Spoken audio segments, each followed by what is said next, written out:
since 1974.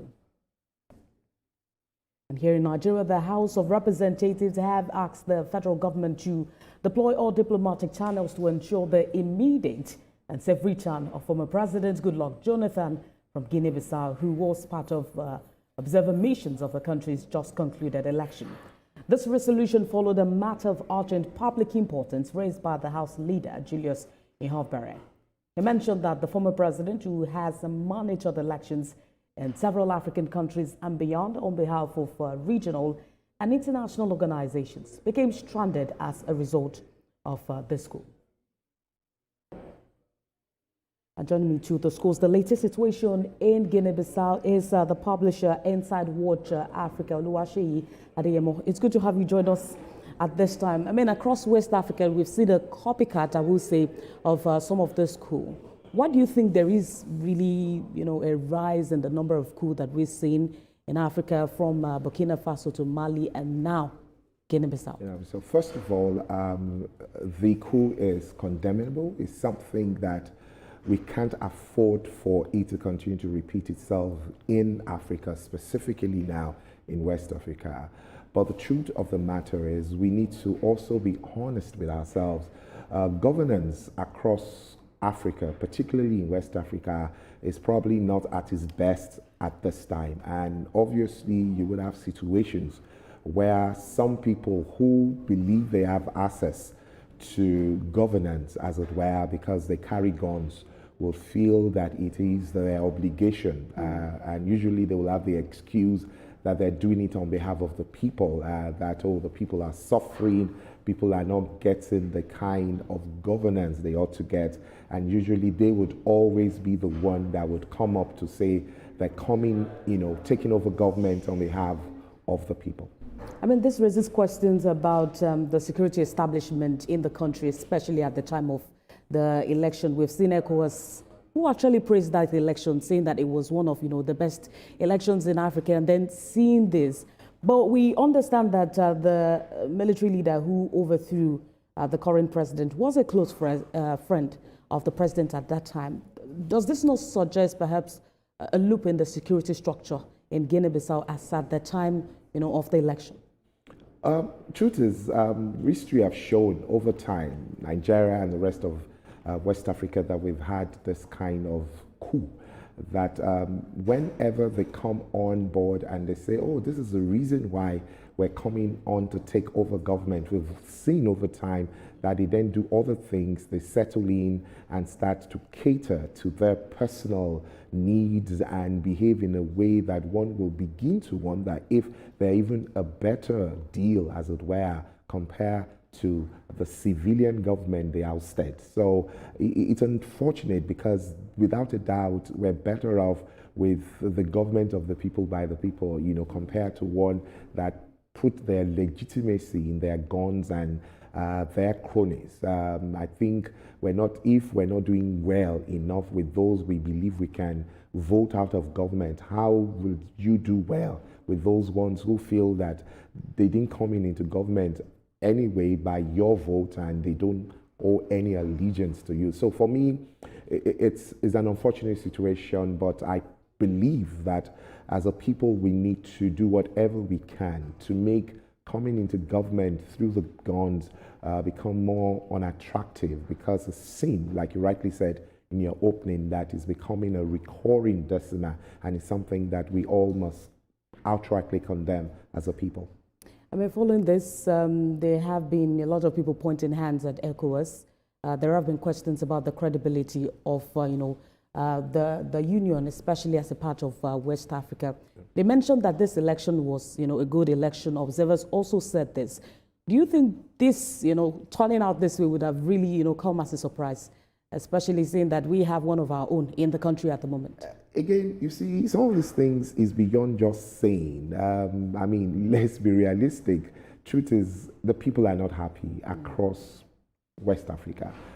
People are complaining about insecurity. People are complaining about the economic situation. People are complaining about all sorts of things. They're believing that they're not really contributing enough, even in the votes that they cast they're not, the reflection of the result is not exactly what they, compared to what they did at the polls. So just saying that, oh, it was a credible election is not enough.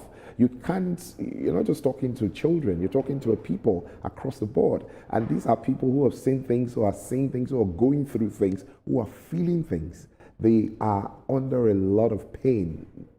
Generally, right now, globally, the world is probably not the best, in the best of shape, economically, politically, security-wise. So it's not a time to play around with words. It's a time to do whatever you can, do your best to make sure that the people clearly, unambiguously see that you're truly serving them as you claim you are.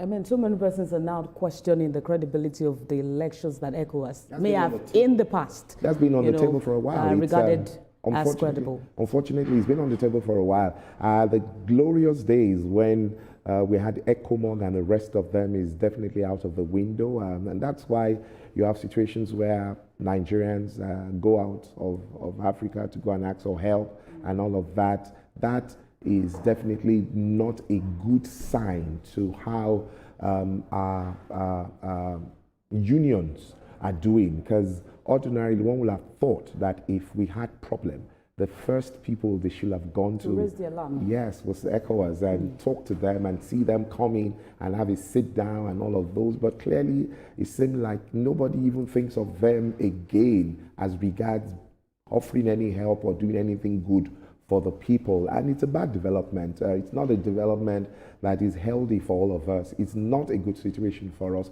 We must be clear. And whatever we need to do fast, and we need to do honestly, so that the people would truly start to trust back. Because trust is only built by what people feel, results that is given out. It's not by just talking down to people. That can't help.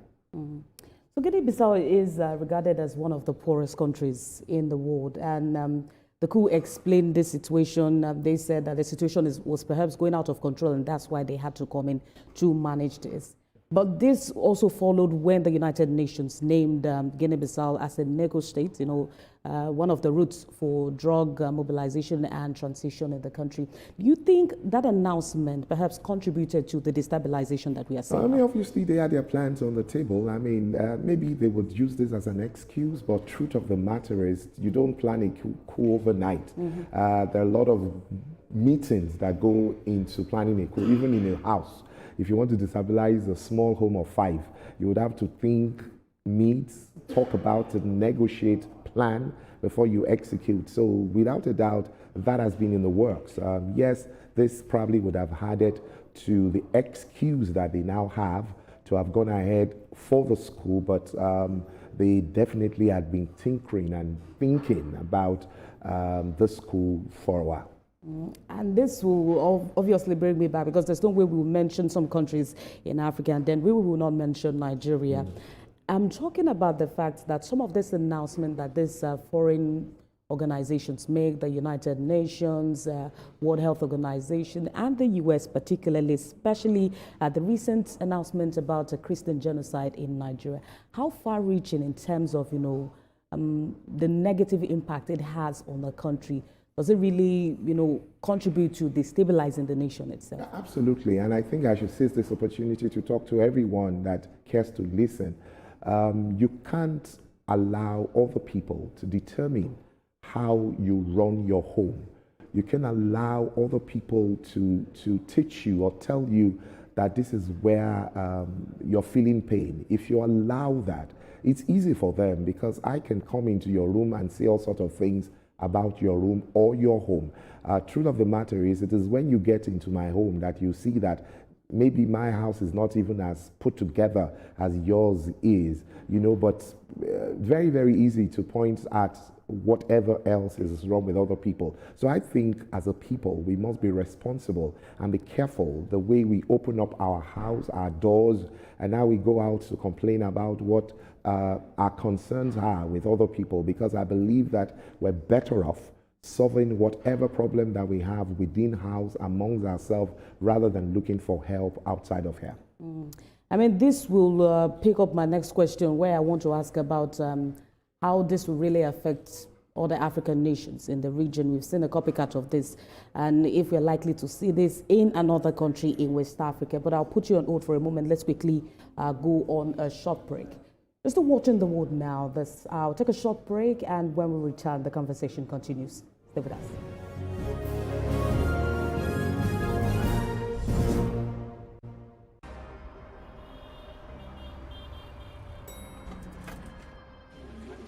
Good morning, everyone. It's a new day. Veronica, where are you at this time? I am here. I'll see you in 5 minutes. Hi, Olamide. Hey guys, I'm just at the rooftop, keeping my finger on the pulse and my eye on the street. Hey, Toma, good morning. Hope you're up and ready for the show today. Yeah, I just got to the office now. Have you contacted Abuja? Hello guys, we are set and right on our way to the studio. And the guest is standing by. Hi, Ria. I'm almost ready. Just let me get my glam for the show. Good morning, Ibrahim. What about the dailies? I just grabbed the papers. I'm on my way. Good morning, guys. Right. Nobody knows how the day will go, but every day starts with breakfast. Start your day right here on TVC Breakfast every weekday from 7 a.m. only on TVC News.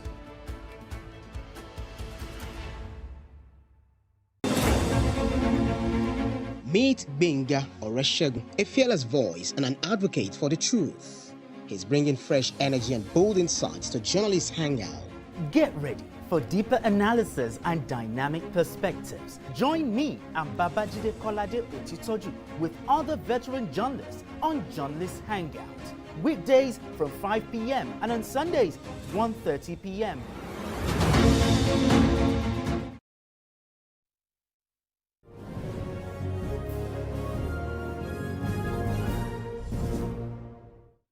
Thank you for staying with us on The World Now. We're still continuing the conversation about the recent coup announcement in Guinea Bissau. Let's see, I have the publisher, Entered Watch Africa, Oluwaseyi Adeyemo, who is in the studio live with us to discuss the potential, what impact this will really have on the region itself and the country. Good to continue this conversation with you, but let's talk about the impact of coups, especially for Guinea Bissau, a country that is one of the poorest countries in terms of, education. I'm sure they have to shut down schools, infrastructure, the economy. What's the high-reaching impact it will have on the country? For any country, coup is a no-no. Like you rightly pointed out, a lot of things were shut down. Restarting any engine is always a difficult thing, where you're better off to be running the engine. The moment you put off the engine and you're restarting it, there's a lot of things that goes into the work. So for any country, anywhere in the world, I mean, not to talk of a very poor country like Guinea Bissau, is a very negative factor that has just happened to them. And I'm hoping that other African countries would learn and not take us back to the very dark era where we have coups regularly in our sub-region. It's a wrong thing. It's not the way to go, because clearly history have shown that most of the time those who lead the coups are more concerned about their personal gains and benefit from whatever they do, more than what they claim they are doing for the country. Let's focus on the role of ECOWAS, structural reforms, judicial, military, constitutional adjustment that should have been put in place. We don't have as much coups as this outside the continent, outside Africa, as much as we've seen in the past few years. What exactly are we doing wrong in Africa as a continent that we continue to experience, things like this? First, I think the governance, how ECOWAS is funded, is not in the best of ways. Yes, globally, even United Nations, you have the likes of US contributing more to the funding of that union, but the situations where you have presidents having overreaching influence or influences on the running of a body like ECOWAS, you're not likely to have too much good coming out of there, because whatever they say and whatever they want at the end of the day will be what will happen. And this, they need to have independence. We all know that if you have a body that is controlled, who plays the piper dictates the tone. So as long as they are the ones who fund this union, we will never get the best out of it. So we need to have a union such as ECOWAS that is properly funded outside of this president. I mean, even if they're going to be contributing, it should not be the major funds that is used to fund this kind of union, because if it continues the way it is, we'll never get anything better than we're having right now. And we also need to understand that we should find a way of speaking truth to power. Whenever we have issues with governance, elections like we just had, rather than just saying, oh, it was good, it was this, it was that, we must have courage enough to say and say yes, and go after them and put structures in place that can truly address some of these things, because at the end of the day they will just be there and like they're being treated right now as dogs who can bite, that can only bark. I mean, we have all nations have their own constitution, but for every leader we see that some of them come with their own self-styled form of leadership. You think the changes that these leaders bring in terms of their own style of ruling and leadership is what is leading to the increase in what we're seeing? Again, you see, you can't have your style overriding the corporate style. You see, no matter what style you bring as MD or the person who runs this organization, for instance, there's certain global best practices that must be observed for you to have success in organizational governance. And so you telling me that, oh, this is my style or this is the way I do things, and that is overriding the expected do's and don'ts of a president or a leader, then we have crises like we have right now. Is it possible for a nation to follow its constitution to the letter? Whether it might not be possible to completely follow, but it is best to try very, very hard to follow it to a very large extent, because you see, the truth is, like, tell people, I use this example a lot. As father of the house and leader of my home, if I'm allowed to do anything, I will misbehave. There must be a way that my home controls me, though I am the leader of that house, such that I will not just wake up one day and say, maybe let me sleep over at my friend and call the house and say, that is not coming home in the next 2-3 days. If you have a situation like that, then there will be crisis, and you yourself will not recognize yourself at the end of the day, because you start to behave in a way that you will lose your identity. Let's talk about what the next step will be really for the nation at this time. They now have the leader, but they do not know where the president really is. But ECOWAS itself, what will be the next step to, deter this kind of coup? If this continues, it's going to spread across the region. Okay, so I'm sure we all remember that right now we have 3 countries that are being governed by military rule, who told us in West Africa, ECOWAS specifically, that we can stay in our borders and they'll stay in their borders. So that's a very, very difficult situation that we have in our hands, and to a great extent maybe that is why this is also happening, because you then have examples of those who feel that, okay, if you don't want us to do it this way, we will tell you, because if you go in again as ECOWAS and tell them that what has happened is not something that is accepted by ECOWAS, they will quickly join their brothers who had left us, and they were 3 before, they will now be 4. So we must be very careful. We must bring a lot of equity and fairness to the table, even as we discuss with them, and be very, very strategic in what we say and how we conduct ourselves. They must see clearly from afar that truly these people mean well, and that it is not about my friends, my cronies, or who I am or how influential I am. Because again, they will tell you they have sovereignty, and they could tell you, please stay back, we don't want you in our space. And we can't afford that, because over time, if we're not careful,